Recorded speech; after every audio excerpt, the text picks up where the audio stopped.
Bonjour, aujourd'hui je vais vous parler des propriétés à rupture dans les systèmes oxyde-métal en faisant un focus sur les propriétés d'adhérence entre cette couche d'oxyde thermique et son substrat métallique. Donc les propriétés à rupture ont une certaine importance, notamment si l'on veut estimer la durée de vie des systèmes oxyde-métal, puisque, comme on peut le voir ici, on peut avoir certains endommagements qui vont apparaître au cours de l'oxydation, que ce soit de l'oxydation isotherme ou par cyclage thermique. Donc ici, quelques illustrations de géométrie que l'on peut obtenir, par exemple à travers du cloquage circulaire, où ici on voit également une fissure qui s'est faite dans l'apex de la cloque sous des contraintes de traction en fait à cet apex. Une autre configuration de cloquage, dite en cordon de téléphone, ici sur un oxyde de cuivre.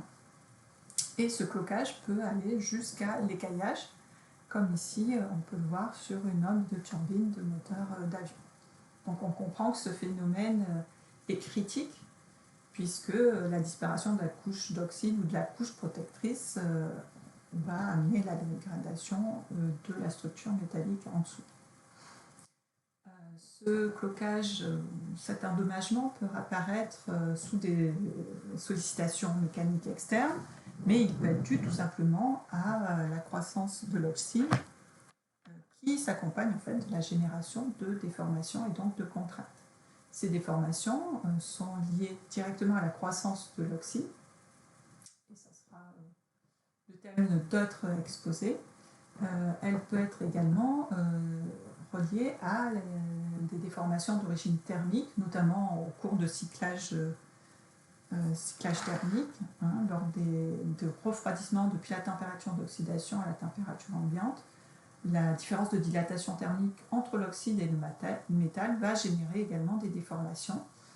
Et ces deux types de déformations étant la plupart du temps conduisant la plupart du temps à des déformations en compression dans la couche d'oxyde, d'où qui conduisent donc plutôt à un cloquage et un écaillage. Mais il est à savoir qu'on peut avoir d'autres types d'endommagements, notamment si on a des contraintes en tension, comme illustré ici sur cette couche mince de SiO2 sur substrat silicium qui était obtenue ici par voie de dépôt. C'est pour ça qu'on a des contraintes plutôt en traction qui conduisent à des fissurations que l'on appelle du faïençage.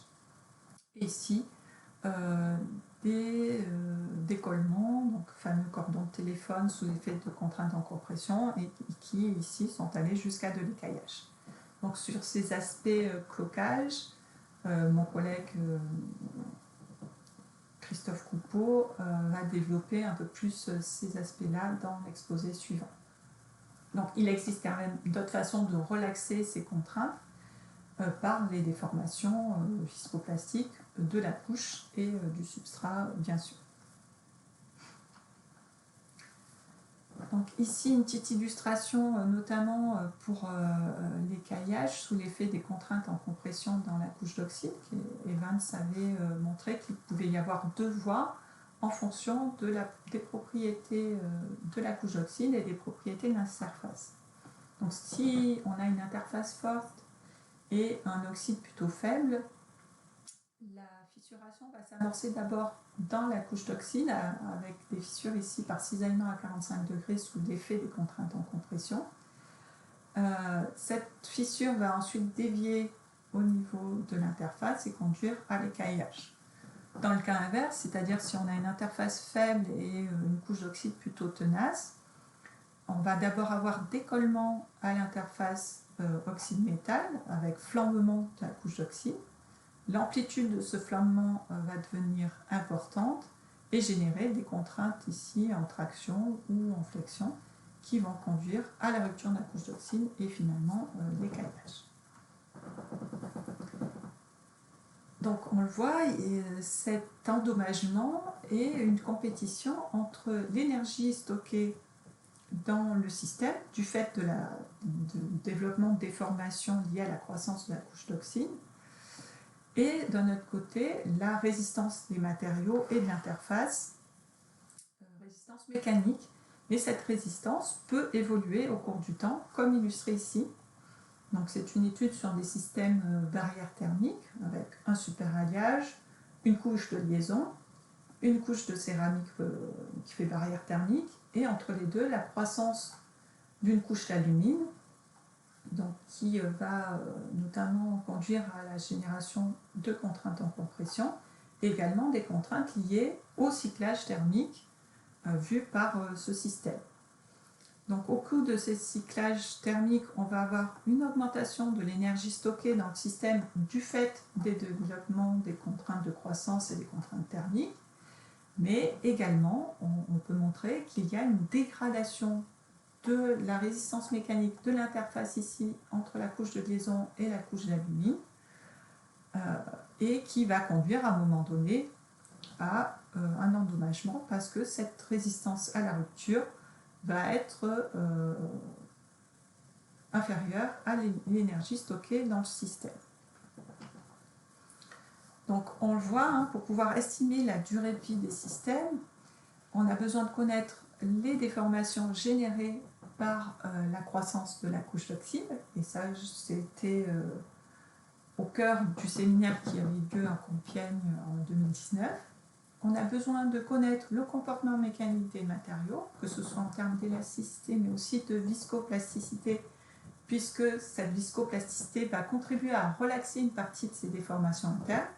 Mais on a besoin également de connaître la résistance à la rupture, aussi bien des matériaux que des interfaces, et celles-ci pouvant évoluer au cours du temps. Donc je vais me focaliser sur cette dernière partie, en commençant notamment par quelques notions de mécanique de la rupture. La mécanique de la rupture dans les matériaux fragiles, pour lesquels on a un outil largement utilisé qui s'appelle le critère de Griffiths et qui est tout simplement un bilan énergétique pour la propagation d'une fissure. Donc on considère un système ici soumis à des chargements externes avec une fissure existante et on regarde sous quelles conditions cette fissure va se propager. Donc on fait un bilan énergétique entre ce qu'on appelle l'énergie potentielle, c'est-à-dire l'énergie liée au chargement mécanique externe, mais également l'énergie stockée élastiquement dans le matériau. Cette énergie peut être dissipée par la propagation de fissures, c'est-à-dire la création de surfaces libres, c'est-à-dire au niveau des surfaces de fissures, et également une énergie cinétique. La plupart du temps, on se passe dans des conditions de propagation stationnaire de fissures, donc cette énergie cinétique est nulle et on se retrouve finalement avec le bilan suivant où l'énergie, on fait apparaître ce terme là, moins la dérivée de l'énergie potentielle sur la création de surface, que l'on appelle le taux de restitution d'énergie et qui a pour grandeur des joules par mètre carré. Et on compare ce taux de restitution d'énergie à une quantité critique qui est en fait l'énergie de rupture du matériau ou de l'interface. Et donc quand ce taux de restitution d'énergie atteint cette quantité critique, on va avoir propagation de la fissure. Donc illustration ici avec un cas classique d'une tôle avec une fissure à son centre soumise à des efforts de traction. On peut montrer que, quelles que soient les conditions, le calcul de cette énergie potentielle revient au calcul de l'énergie élastiquement stockée dans le matériau. Et donc ça, on sait faire. L'énergie élastiquement stockée dans le matériau, ça va être la densité d'énergie élastique, qui est 1/2 de la contrainte fois la déformation, fois le volume de relaxation. Donc ici, on considère un disque ici autour de la fissure. Comme on est en élasticité, je peux réécrire ce produit sigma epsilon par sigma carré sur E, E étant le module Young du matériau, et je peux estimer ce volume de relaxation. Donc en dérivant par rapport à la création de surface de fissure, je me retrouve avec cette quantité, ce taux de restitution d'énergie, et donc il y aura propagation si cette quantité est égale à l'énergie de rupture du système. Et en réarrangeant, en mettant d'un côté les propriétés intrinsèques du matériau et de l'autre côté les paramètres de la configuration, je fais apparaître un terme qui est peut-être plus connu qui s'appelle la ténacité. Et de l'autre côté, ce terme-là est appelé le facteur d'intensité des contraintes. Donc c'est une autre façon de décrire ce critère de propagation de fissure dans le cas d'une propagation de fissure en mécanique élastique linéaire. Mais bien sûr, dans les matériaux, on va avoir également de la plasticité. Et suivant que cette plasticité est dite confinée ou non à un point de fissure, on va avoir différentes stratégies. Donc, en point de fissure, on va avoir une concentration de contraintes, c'est-à-dire que la contrainte va être beaucoup plus grande que la contrainte appliquée macroscopiquement. Et donc forcément, à un moment, on va dépasser la limite élastique du matériau et avoir généré une zone plastique en tête de fissure. Si cette zone plastique reste petite à la pointe de fissure, on considère qu'on est en plasticité confinée et on peut toujours appliquer le critère de Griffith, mais dans ce cas-là, l'énergie de rupture ne va pas être simplement la création de surface libre, comme on l'a vu, mais va intégrer également l'énergie dissipée dans cette zone plastique. C'est pour ça qu'on a des énergies de rupture qui sont bien supérieures aux quelques joules par mètre carré que peut prendre une énergie de surface libre. Par contre, si cette zone plastique s'étend à l'ensemble du matériau, on ne peut plus négliger cette contribution et on doit trouver une façon de décorréler la dissipation de l'énergie en plasticité de la dissipation d'énergie due à la propagation de fissures. Donc on se tourne vers d'autres approches, comme l'approche locale de la rupture, pour laquelle on va attribuer un comportement à rupture du matériau à travers, par exemple, une loi de traction-séparation. Cette loi de traction-séparation, représentée ici, décrit l'évolution de la contrainte en fonction de l'ouverture de la fissure, avec d'abord une progression de type élastique jusqu'à une contrainte critique à partir de laquelle le matériau s'endommage. Et donc, on a une décroissance de sa résistance à l'ouverture jusqu'à une rupture totale du matériau. Donc, on voit qu'on a toujours une énergie de rupture, mais on a un paramètre supplémentaire à identifier qui est cette contrainte critique à l'endommagement. Si on veut appliquer cette mécanique de la rupture à notre cas d'interface oxyde-métal, différentes notions à intégrer, notamment la croissance d'une couche d'oxyde thermique peut être assimilée à un système couche-main sur substrat pour lequel on va avoir un état de contrainte dit plane, c'est-à-dire qu'on considère que la contrainte hors plan ici va être nulle et souvent également, si on a des géométries de type symétrique et sans des configurations symétriques, on va dire, on va avoir une contrainte de croissance de type équibiaxial, c'est-à-dire qui va être équivalente quelle que soit la direction dans le plan de la couche. Ce qui fait notamment apparaître, en termes de déformation élastique, un module élastique dit biaxial, qui est le module Young divisé par 1 moins le coefficient de Poisson. Également, puisqu'on a souvent des contraintes en compression dans la couche d'oxyde, on va avoir une interface qui est sollicitée en cisaillement. En effet, jusqu'à présent, on a considéré des matériaux fragiles homogènes pour lesquels l'ouverture de fissure se fait en mode 1, c'est-à-dire en traction. La fissure se propage perpendiculairement au champ de contrainte maximale en traction. Mais dans le cas des interfaces, on a souvent une contribution du mode 2 et on doit considérer ces deux modes d'ouverture, notamment parce que dans certaines configurations, on va avoir une évolution de la résistance à la rupture en fonction du mode de sollicitation avec une énergie de résistance minimale pour le mode le plus sévère, c'est-à-dire en traction, mode 1, et une énergie de rupture plus grande pour une ouverture en cisaillement mode 2.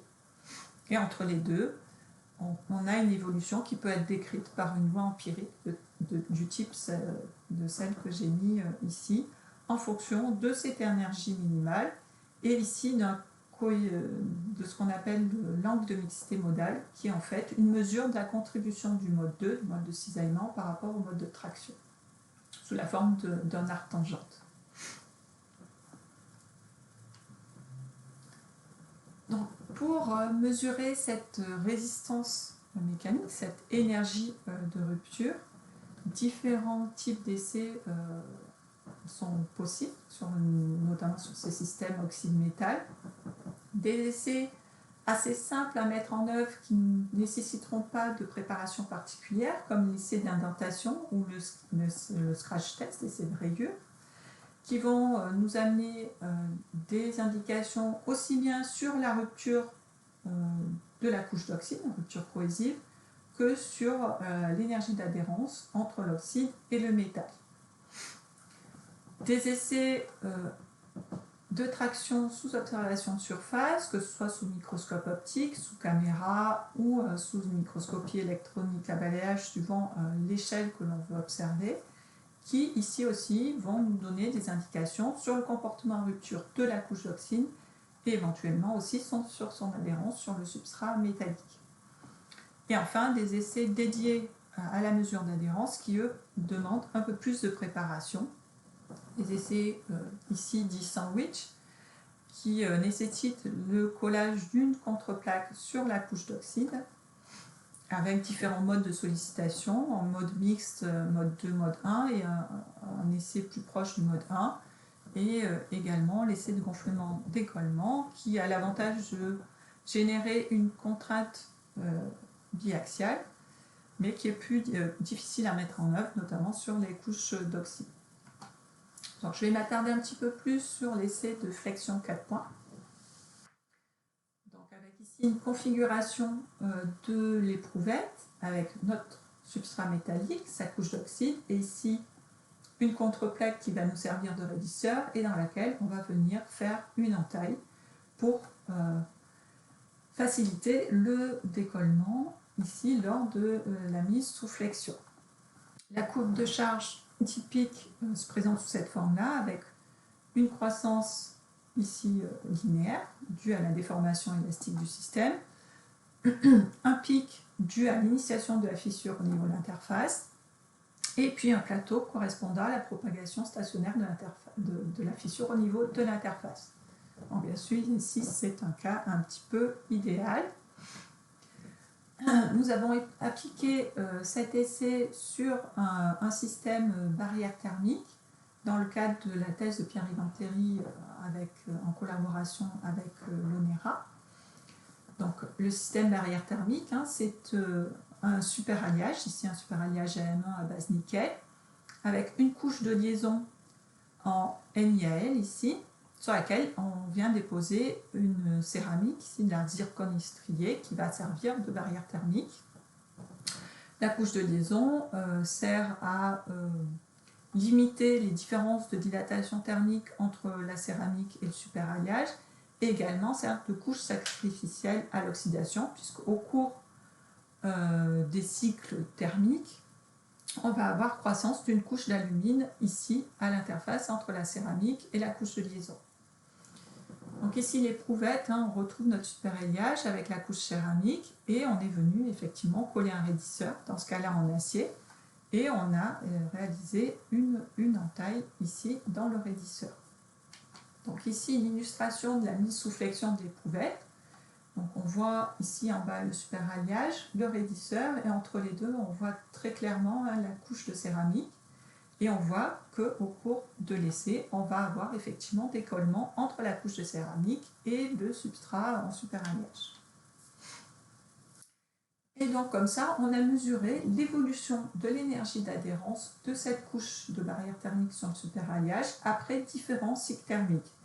Donc le système était soumis à des oscillations cycliques, puis on a préparé les éprouvettes et on les a testées à température ambiante. Donc, même si les tests sont faits à température ambiante, on voit clairement une dégradation de l'adhérence. Et ce qui est important avec ces essais mécaniques, c'est d'analyser après coup la microstructure, notamment les faciès de rupture. Ici, on a la surface de rupture côté superalliage, sur laquelle on a différentes informations. Donc, on voit notamment la couche de NIAL, ce qui nous indique que la rupture a eu lieu entre l'alumine et cette couche de liaison. Et on voit également des cavités dans cette couche de liaison et des résidus d'alumine. Ceci nous permet d'analyser un petit peu l'origine de la dégradation de l'adhérence du système. Notamment, les cavités peuvent être reliées à des cavités générées par la croissance de la couche d'oxyde sous effet Kirkendall, par diffusion de l'aluminium. D'autre part, au cours de la croissance de cette couche d'alumine, on a un développement de contraintes en compression qui vont conduire à une certaine ondulation de la couche par accommodation, par déformation viscoplastique du substrat notamment.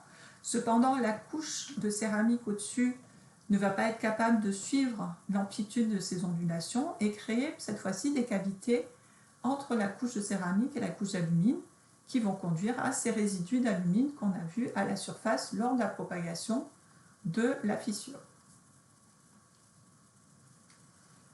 Donc, une fois qu'on a mesuré cette évolution d'énergie d'adhérence au niveau des cycles thermiques, on a voulu utiliser ce résultat pour estimer la durée de vie de ces systèmes face à un écaillage spontané dû aux différents cyclages thermiques. Donc, pour cela, on a fait un bilan énergétique entre l'énergie stockée dans le système au cours des cycles thermiques et cette énergie d'adhérence. Donc, l'énergie stockée dans le système va être due au développement de contraintes liées à la croissance de la couche d'alumine, mais également aux différences de dilatation thermique au cours des différents cycles dans les différentes couches. Donc, ceci peut être calculé. Et pour la résistance mécanique de l'interface, on a fait des mesures en flexion 4 points qui ont un angle de mixité modale autour des 40 degrés, donc un angle de mix entre le mode 2 et le mode 1. Mais dans cette configuration d'écaillage spontané, on va être plutôt sur du mode 2 pur. Donc on a fait une extrapolation de nos résultats en utilisant cette loi empirique ici. Et donc, comme ça, on a pu tracer l'évolution en fonction du nombre de cycles thermiques, de l'énergie disponible et de la dégradation d'adhérence, avec une intersection ici autour des 250 cycles, ce qui avait été observé expérimentalement également sur d'autres types d'essais pour observer l'écaillage spontané. Donc, pour conclure sur cette étude, et notamment l'utilisation de la flexion 4 points pour les mesures d'adhérence, ça peut être un outil très performant quand tout se passe bien, c'est-à-dire que quand on arrive à trouver un collage notamment qui est suffisamment adhérent comparé à l'adhérence de la couche d'oxyde sur le substrat, puisque sinon on va mesurer tout simplement l'énergie d'adhérence de la colle sur l'oxyde. Il permet également une mesure d'adhérence, donc dans le cas ici, assez rapide par un bilan énergétique simple parce qu'on avait des déformations purement élastiques. On peut très bien avoir de la ductilité dans le métal et cette fois-ci, il va falloir passer par des approches un peu plus complexes, type mécanique locale de rupture et éventuellement de la modélisation par éléments finis. On peut aussi observer éventuellement une fragmentation d'oxyde si celui-ci est moins tenace. Je n'ai pas le temps de vous parler de la traction in situ, ça sera pour une autre fois. Donc, je vais vous conclure sur ces aspects mécaniques de la rupture dans les systèmes oxyde-métal. Donc, j'espère vous avoir convaincu qu'on a besoin de mesurer les propriétés à rupture, que ce soit de l'interface, comme j'ai fait le focus ici, mais également de la couche d'oxyde. La complexité étant que ces propriétés vont évoluer au cours du temps, au cours du fait de la croissance de l'oxyde. Si on fait des mesures quantitatives, on a besoin également d'autres informations, notamment les propriétés mécaniques du métal, que ce soit en termes d'élasticité, mais également de plasticité, et de la couche d'oxyde. Pour la couche d'oxyde, ces propriétés peuvent être plus difficiles à obtenir. On a besoin aussi d'une indication sur les contraintes internes dans le système du fait de la croissance de l'oxyde. C'est pourquoi on est souvent amené à passer par des modélisations. Et enfin, pour mesurer ces propriétés, on a différents choix de sollicitation mécanique en fonction de ce qu'on veut se rapprocher ou non des conditions d'utilisation. Cela dépend bien sûr de la complexité de ces conditions d'utilisation et également de la préparation des échantillons que cela peut nécessiter. Un point important que je voudrais souligner, c'est la nécessité de coupler ces caractérisations mécaniques à des caractérisations microstructurales avant et après essai, notamment après essai, l'analyse des faciès de rupture qui va nous indiquer notamment le chemin de fissuration, quelles propriétés de rupture sommes-nous en train de mesurer, celle de l'interface, celle de l'oxyde, voire celle du métal qui peut être fragilisée par de la diffusion au cours de la croissance de l'oxyde, et également des coupes transverses qui vont nous aider à analyser le scénario d'endommagement vis-à-vis de la microstructure, où se sont initiées les fissures, sur quel type d'hétérogénéité par exemple, comment s'est propagée la fissure, éventuellement sur quel aspect de la microstructure a-t-elle dévié. Après, ce que je vous ai présenté ici étaient des mesures à température ambiante, parce qu'elles sont plus faciles à mettre en œuvre. Bien sûr, dans l'absolu, il faut pouvoir être capable de faire des mesures en température, et sur ce point-là, je vous renvoie sur l'exposé de Vincent Guibon en juin 2019 à l'UTC, qui a montré un essai assez